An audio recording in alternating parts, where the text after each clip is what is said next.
En el verano de 1997, en unas oficinas de la Ciudad de México, un hombre de 72 años firmó los papeles que entregaban el control de la cadena de tiendas más grande de México a una empresa de Bentonville, Arkansas.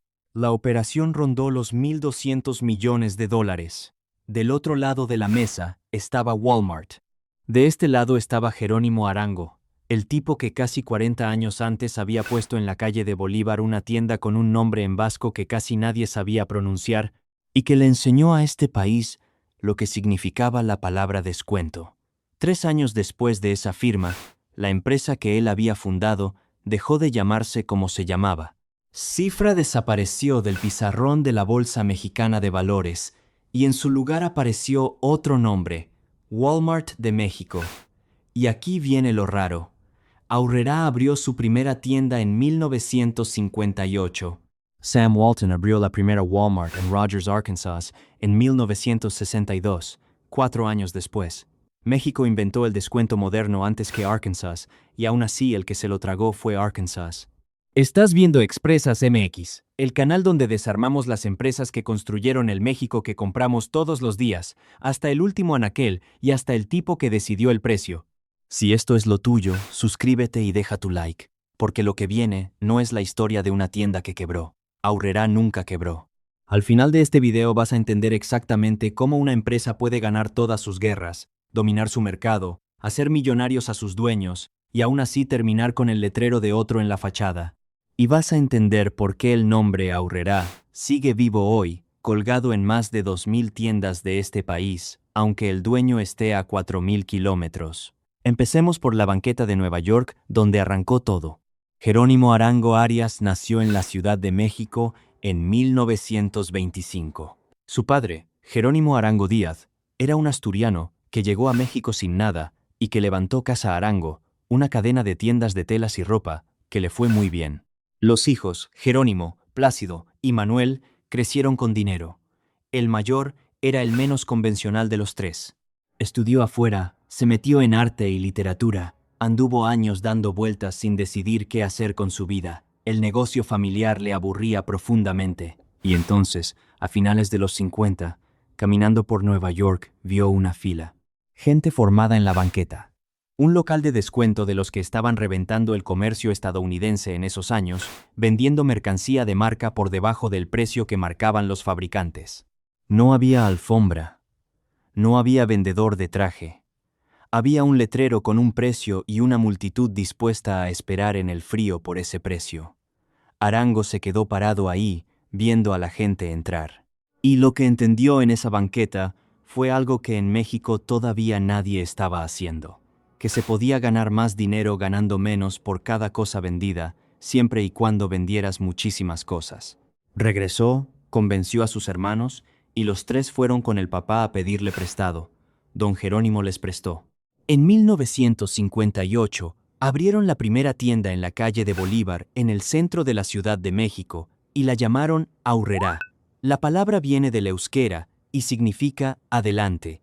Un nombre vasco, un modelo gringo y un cliente mexicano que llevaba décadas pagando lo que le dijeran que pagara.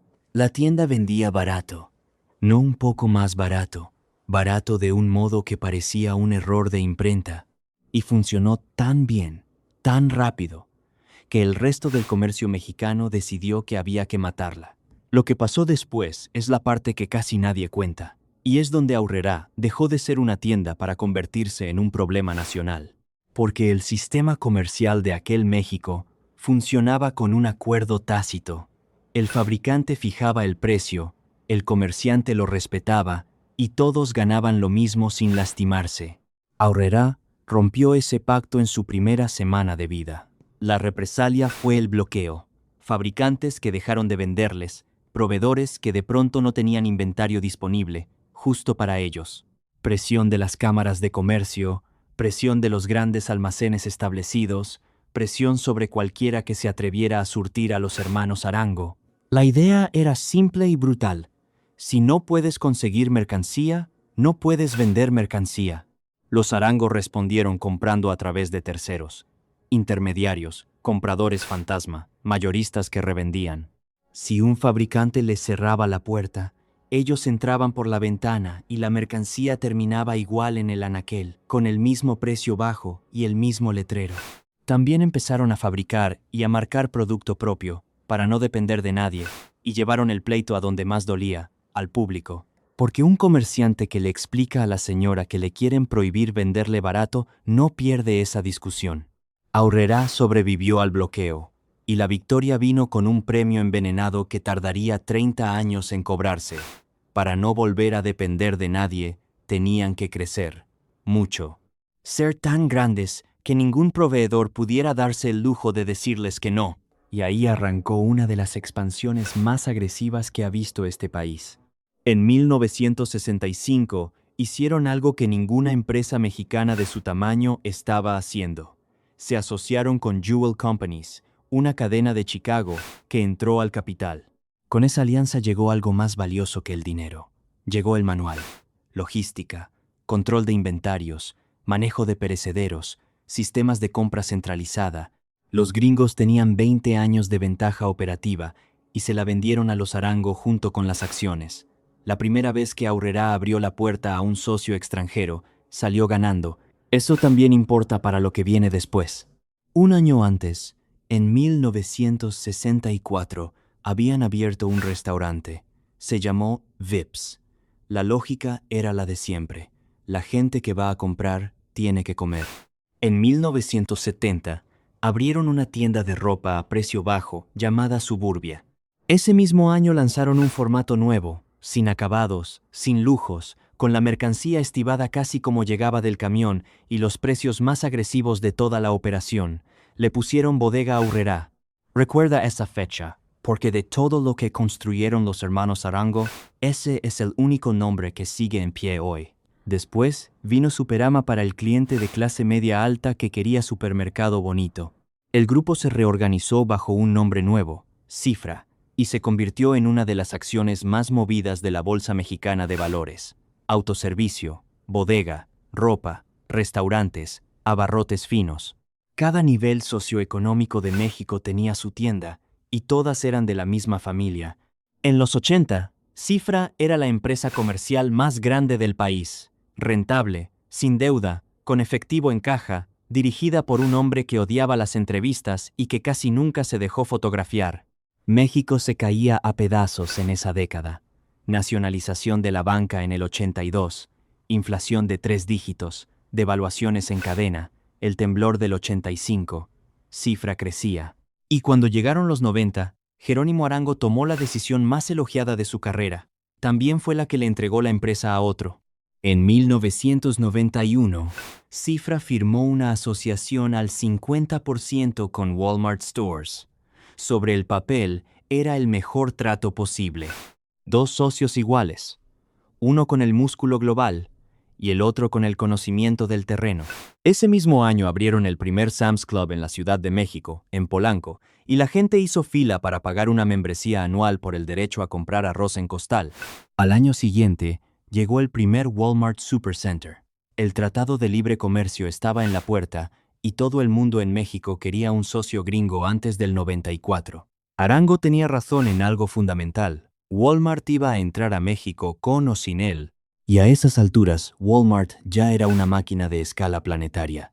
Sistemas de inventario en tiempo real, poder de compra que aplastaba a cualquier proveedor, márgenes que ninguna cadena nacional podía sostener. Competir contra eso desde afuera era una condena lenta. Asociarse era la jugada racional. El problema del 50 y 50 es que solo funciona mientras los 2 socios puedan poner la misma cantidad de dinero. Y en diciembre de 1994, el peso se derrumbó. Lo que pasó esas semanas ya lo sabes si lo viviste, y si no lo viviste te lo resumo así. En cuestión de días, el ahorro de una familia mexicana valía la mitad. Las tasas de interés se dispararon. El crédito desapareció. El consumo se congeló. Las empresas mexicanas que tenían deuda en dólares empezaron a caer una tras otra. Cifra no cayó. Cifra estaba sana, sin la deuda en dólares que mató a media bolsa. Pero sano no era suficiente, porque la sociedad con Walmart estaba en plena expansión y expandirse costaba dinero. Y ahí estaba la trampa que nadie vio cuando se firmó en el 91. Cada peso que Cifra podía aportar valía cada vez menos, y cada dólar que Walmart aportaba valía cada vez más. Un socio jugaba con una moneda que se hundía, el otro jugaba con la moneda contra la que se hundía. En una sociedad al 50%, el que puede seguir poniendo dinero termina mandando. No hace falta ninguna maniobra oscura. Basta con tener la caja llena en el momento exacto en que el otro tiene la caja vacía. Aquí es donde conviene detenerse, porque lo que ocurrió en 1997 se suele contar como una derrota y no lo fue del todo. Walmart lanzó una oferta pública para hacerse del control de Cifra, alrededor de $1.200 millones. Los Arango vendieron su parte. Jerónimo salió de la empresa que había fundado a los 33 años, convertido en uno de los hombres más ricos de América Latina, se fue del país y prácticamente desapareció de la vida pública mexicana durante 2 décadas. Puso su dinero en fundaciones, en arte, en filantropía, que casi nunca llevó su apellido. No dio entrevistas para explicarse. Murió el 2 de mayo de 2020, a los 94 años. Hay 2 lecturas de esa venta, y la historia honesta las sostiene las 2 al mismo tiempo. La primera dice que Arango leyó el futuro mejor que nadie en su generación. Sabía que el comercio minorista se estaba volviendo un juego de escala global, donde el que compra más barato gana siempre, y que ninguna empresa nacional, por bien administrada que estuviera, podía sostener esa carrera sola. Vendió en la cima, con la empresa intacta, sin deuda, sin escándalo, y convirtió 40 años de trabajo en dinero real antes de que el mercado se lo cobrara. En un país donde casi todos los grandes grupos de esa época terminaron rescatados, fusionados o hechos pedazos, él salió caminando con la cartera llena. La segunda lectura es más incómoda. Aurrerá tenía en 1958 exactamente lo mismo que Walmart tenía en 1962. La misma idea, el mismo modelo, 4 años de ventaja y un mercado de 60 millones de personas por delante. Aurrerá ganó su guerra contra el bloqueo, ganó su guerra contra los almacenes tradicionales, ganó cada batalla nacional que peleó, y cuando llegó el momento de dar el salto que Walmart sí dio, el salto a la escala continental, la respuesta fue vender. Y ahora la parte que reordena todo lo anterior. Aquella tienda de Nueva York donde Jerónimo Arango se quedó parado viendo la fila, aquella cadena de descuento que le enseñó el modelo, murió. Los grandes descontadores estadounidenses que dominaban las banquetas de los años 50 fueron desapareciendo en los 70 y 80, aplastados uno por operadores que llegaron después y que vendían todavía más barato. El descuento tiene una regla de hierro. El que se vuelve el más barato solo conserva el trono hasta que aparece alguien más barato, y no existe un piso. No existe un lugar donde puedas detenerte y decir hasta aquí. Ya soy suficientemente barato, ahora sí a descansar. Arango vio esa película desde la banqueta, en primera fila, 30 años antes de que le tocara a él.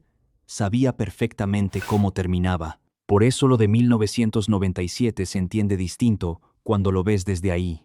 El hombre que trajo el descuento a México fue también el único mexicano de su generación que había presenciado, con sus propios ojos, lo que le pasa a un descontador que se queda quieto. No vendió porque estuviera perdiendo. Vendió porque conocía el final del guión. Lo que siguió a la firma fue una transformación que la mayoría de la gente ni siquiera notó. Y esa es la parte más rara de esta historia. En 2000, Cifra pasó a llamarse Walmart de México. Las tiendas Aurrerá grandes, las de autoservicio clásico, fueron convertidas en Walmart Supercenter. El letrero que había peleado contra medio comercio nacional en los años 60 fue bajado de las fachadas casi sin ceremonia.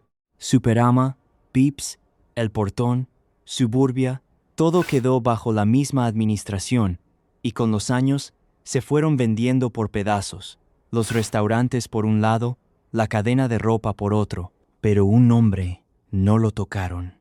Bodega Aurrerá, el formato feo, el de la tarima expuesta y el piso de concreto, el que nació en 1970 para vender lo más barato posible sin gastar un peso en la tienda, resultó ser el activo más valioso de toda la operación. porque ese formato estaba diseñado para el México real. Para el cliente que compra la despensa de la quincena, que cuenta los pesos, que compara precio por kilo, Walmart no lo tenía en su catálogo global, lo heredó de los Arango y lo convirtió en su arma principal en este país. Hoy Bodega Aurrerá, con todas sus variantes, es la cadena de tiendas más numerosa de México, con más de 2,000 unidades entre bodegas grandes. Mi bodega y los formatos express que aparecen en esquinas de colonias donde nunca hubo un supermercado, le pusieron una mascota, una luchadora enmascarada que sale en los comerciales anunciando ofertas, y esa señora de máscara terminó siendo más reconocible para varias generaciones de mexicanos que cualquier ejecutivo de la empresa. Walmart de México es hoy uno de los mayores empleadores privados del país, con cientos de miles de trabajadores. Y en 2012, el New York Times publicó una investigación sobre pagos irregulares realizados en México para acelerar permisos de construcción de tiendas. El caso terminó en 2019 con un acuerdo con las autoridades estadounidenses por alrededor de $282 millones. La empresa que se construyó peleando contra un sistema comercial cerrado terminó, décadas después, y con otros dueños, respondiendo por cómo había abierto sus propias puertas. Aurrerá nunca quebró. Ese es el punto que hay que sostener hasta el final. No hubo remate, no hubo concurso mercantil, no hubo empleados enterándose por correo de que ya no tenían trabajo. Hubo una empresa que ganó, que hizo ricos a sus fundadores, que sobrevivió a todos sus enemigos nacionales y que aún así terminó siendo un renglón dentro del reporte trimestral de una corporación de Arkansas. El patrón que deja esta historia no es el del negocio que fracasa. Es el del negocio que compite en un juego cuya regla principal es que siempre existe alguien más grande y que la única forma de no ser comprado es ser tú el que compra. México inventó el descuento moderno con 4 años de ventaja sobre Estados Unidos, lo defendió a golpes contra el comercio establecido, lo perfeccionó con un formato que hasta la fecha nadie ha superado en este país, y luego lo vendió a alguien que había hecho lo mismo, más tarde, pero a mayor escala. La próxima vez que pases junto a una bodega Aurrerá, fíjate bien en el nombre. Esa palabra sigue significando adelante en vasco. La puso ahí un hombre que dejó los estudios, que odiaba el negocio de su padre, y que un día se quedó parado en una banqueta de Nueva York viendo a la gente formarse por un precio. Si tú compraste alguna vez en una Aurrerá de las viejas, si te acuerdas de la tienda de tu colonia antes de que le cambiaran el letrero, o si tu familia hacía la despensa completa del mes en una bodega, déjalo en los comentarios. Dinos la ciudad, la tienda y el año. La gente que empujó esos carritos sabe mejor que cualquier reporte financiero qué fue lo que México construyó y qué fue lo que México vendió. Suscríbete, porque aquí seguimos desarmando las empresas que hicieron este país y la siguiente historia ya está en